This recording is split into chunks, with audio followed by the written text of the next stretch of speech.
Hello, I'm Ronn Perea. You are about to take an adventure back 420 years, highlighting some of the various kinds of transportation that have crisscrossed the American Southwest over time. And there's one lady who is responsible for saving all of this at the Railyards and growing the Wheels Museum. Shall we go visit with Leba Freed? This way. I am now at the Wheels Museum. I was anxious to show you this place because this is a very rare Albuquerque display that we should be very proud to have. Ladies and gentlemen, I'm now sitting with the lady, the grande dame of the Wheels Museum. May I introduce to you the Leba Freed. Thank you so much, Ron. It's delightful to be here with everyone, and I want to especially thank Ronn Perea, who is a longtime docent with the Wheels Museum. He's a well-known New Mexico author. He's a theatrical producer. He's a comedy and music producer. So it's an honor to have a person like this helping us who understands the history of New Mexico and the importance of the Railyard and what this has meant to Albuquerque for over 100 years. Leba is directly responsible for the founding and saving of the Albuquerque Railyards. Because of her various interests, she was able to get the city fathers under several previous administrations to greenlight what we have today. Tell us more about that effort, Leba. 100 years ago this year, my grandparents came to Albuquerque on the train. And when they came, the first day, it was December, and my grandfather was a rabbi, and he raised his hands to heaven, and he said, Albuquerque is a special place on earth, and we must never leave Albuquerque. We had the Freed Company here for 80 years, and I have always loved Albuquerque and wanted to do anything that I could for Albuquerque. I became aware of this site about 25 years ago. At that time, it was lying in disrepair. It was abandoned. But it had been the most important industrial site in the Southwest. This is the place that made Albuquerque a city. Before the railroad came, about 1880, Albuquerque was smaller than Berlin or Bernalillo. But when the railroad came in, they employed as many as 2,000 men at one time, and they built this magnificent historic property. This is on 27 acres, and we have about 350,000 square feet of buildings. In its heyday, the men were restoring as many as 40 steam locomotives a month. It was a very difficult job. Every locomotive was different, had to be built by hand. During World War II, men were working 24 hours a day for the war effort. In the early 60s and 70s, the magnificent steam locomotives were no longer needed because diesel came in. And by 1977, the shops were closed. I discovered in the early 90s that they were lying fallow, and it broke my heart. I saw enormous potential, which I see to this day and more all the time, for the redevelopment of this historic property, which is 6 feet from the main line of the railroad, near downtown, near the airports, near Old Town, and near many other attractions. So we are working every day here as volunteers to fully establish the Wheels Museum, enlarge the Wheels Museum, and work on other projects for the development of the Railyard.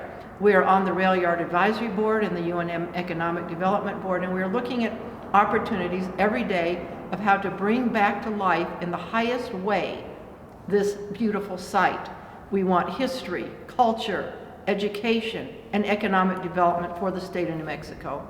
So we're optimistic. We look for volunteers like Ronn Perea, who's a wonderful volunteer for us, and others who can be sponsors, help with fundraising, membership, exhibit work, and anything you can do to help us bring this site back to glory. And this site is one marvelous walkthrough. The highlight is giving insight to the various modes of transportation that crisscross the Southwest since back to the Conquistadors all the way to the modern times. We're going to give you a tour shortly of some of the various modes of transportation that you will enjoy seeing. Ladies and gentlemen, Wait till you see it. Thank you. Hope you have a wonderful time on your mini tour of the Wheels Museum with Ronn Perea, who is so capable of showing you many secret and fun and exciting and important artifacts that we have here at the museum. And after you watch, please push the button and subscribe to Ronn's YouTube channel. Well, hello again. Listen, this is one of the many examples giving demonstration to the variety of wheels that have crisscrossed the Southwest over the last 420 years. 1927 Buick. What do you think of this animal? Well, folks, this is another example of a vehicle that crisscrossed New Mexico. A 1919 custom-built Chalmers. And I think it's beautiful, don't you? We are in the big warehouse of the Wheels Museum, from front end to the back end, a football field in length.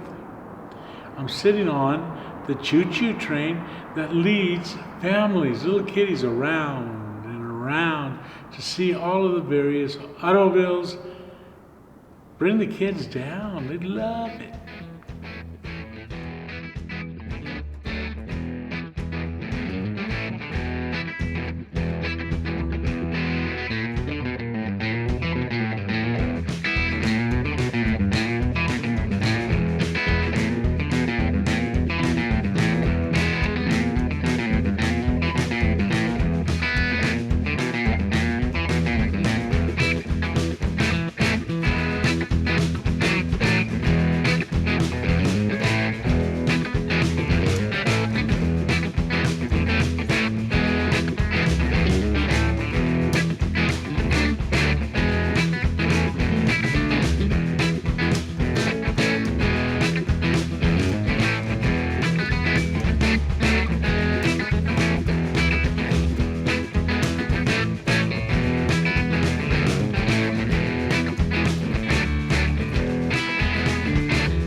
How many of you saw the 1939 black and white movie starring Henry Fonda called Grapes of Wrath?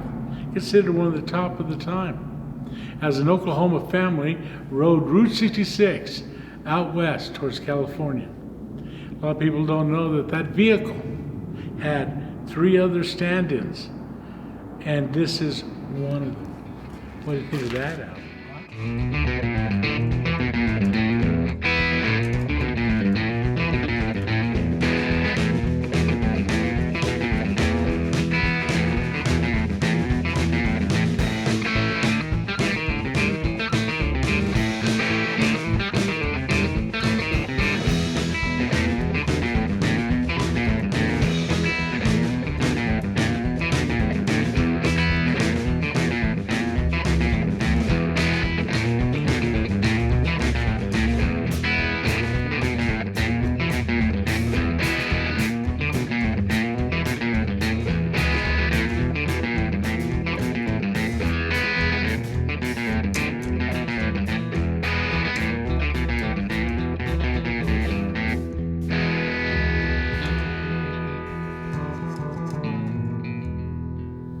Well, folks, this is the part of the museum I enjoy the most. It is the only remaining memory of one of the Albuquerque landmarks of all times, the Alvarado Hotel. The only living, breathing example of what was a beautiful model of the Alvarado Hotel. In this room, some of the old fixtures, the silverware, models with the clothing of the Harvey girls, and get a hold of that menu.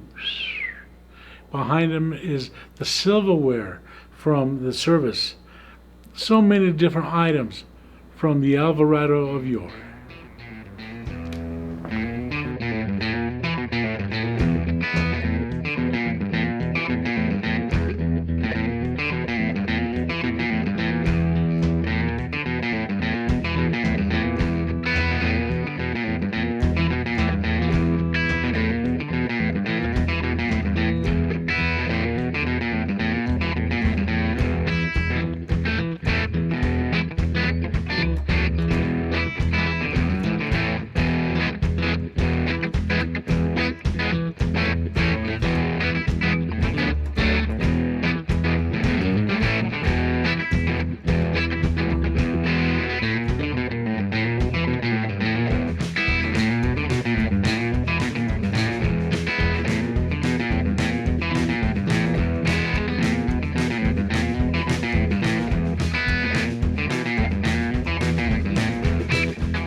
Hello again, hello again. Well, I'm standing in the middle of a water tower pump. This was buried several feet under the ground to pump water into steam engines as they crisscross from St. Louis to California and back again.